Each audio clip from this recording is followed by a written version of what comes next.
কি অবস্থা সবার? আমি যে বিষয়টা নিয়ে কথা বলতে চাই এই বিষয়টা হলো অ্যারেঞ্জ ম্যারেজ।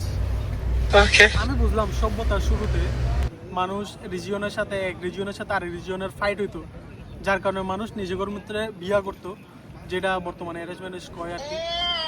তো আমি এই বিষয়টা বুঝছি, ঠিক আছে। 1700-1800 সাল পরে যখন রেনেসা হয়ে গেছে গা, পুরো ওয়ার্ল্ড বুঝতে পারছে যে আসলে সব কিছু সেটেল হয়ে গেছে, সভ্যতা সেটেল হয়ে গেছে, তখন মানুষ আস্তে আস্তে প্রোগ্রেস করা শুরু করছে। তো তখন আসলে সবাই বুঝতে পারছে যে কি মানুষের নিজের সোলমেট নিজের খোঁজা দরকার। কিন্তু ওই জায়গার ভিতরে আমগো এশিয়ান প্যারেন্ট এখনো আমগো লেগে মায়া খুঁজে। এই বিষয়টা আমি বুঝলাম না। হ্যাঁ, যদি বলতাম অ্যারেঞ্জ ম্যারেজ অনেক সফল হয়, বর্তমানে যে সিচুয়েশন অ্যারেঞ্জ ম্যারেজের, ইন্ডিয়াতে অলরেডি কয়েকজন মানুষ মাইরা ফেলাইছে, ঠিক আছে। বিয়া করে, বিয়ার পরে বয়ফ্রেন্ডের লগে মিললা মাইরা ফেলায়। কিন্তু তারপরে এই জিনিসটা আমগো প্যারেন্টসের মাথার ভিতরে কেলিকে ঢুকতেছে না, আমি এখনো বুঝতেছি না যে ওরা ঘর যায় এখনো এখনো আমগো লেগে আমগো তো এখন রাইট হয়েছে ভাই। মানুষ রেনেসার পরে সবাই বুঝতে পারছে যে মানুষের সৃজনশীলতা কতটুকু, মানুষের মেধা কতটুকু, যে মানুষের সোলমেট মানুষ নিজেই খুঁজতে পারে।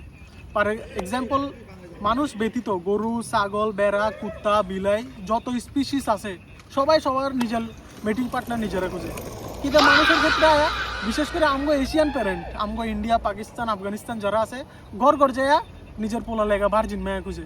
মানে এই এই এই জিনিসটার আমি কোনো লজিকই পাই না এই জিনিসটার।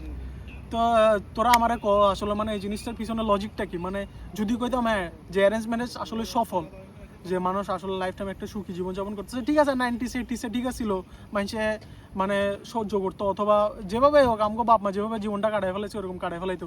কিন্তু এই যে 2000-এর পর থেকে কি পরিমাণ যে অ্যারেঞ্জ ম্যারেজের উপর যে অ্যাসল্টের পরিমাণ বাইরে গেছে গা। যেমন ইন্ডিয়াতে অলরেডি দেখছি যে কি বয়ফ্রেন্ডের লগে প্ল্যানিং করে বা বয়ফ্রেন্ড জামাইরে ড্রামের ভিত্তে করে দিছে, জামাইরে পাহাড়ের ভিত্তে লাভ দিয়ে ফেলাই দিছে। বাংলাদেশে অহরহ ঘটনা ঘটতেছে এরকম। কিন্তু তারপরেও বুঝি না আমগো ফ্যামিলি এই জিনিসটা মানে কিলিকা করতেছে এখনো, যে মানে মানে নর্মালি এখন মানে আমাকে নিজেকে সোলমেট নিজেকে বোঝা দরকার।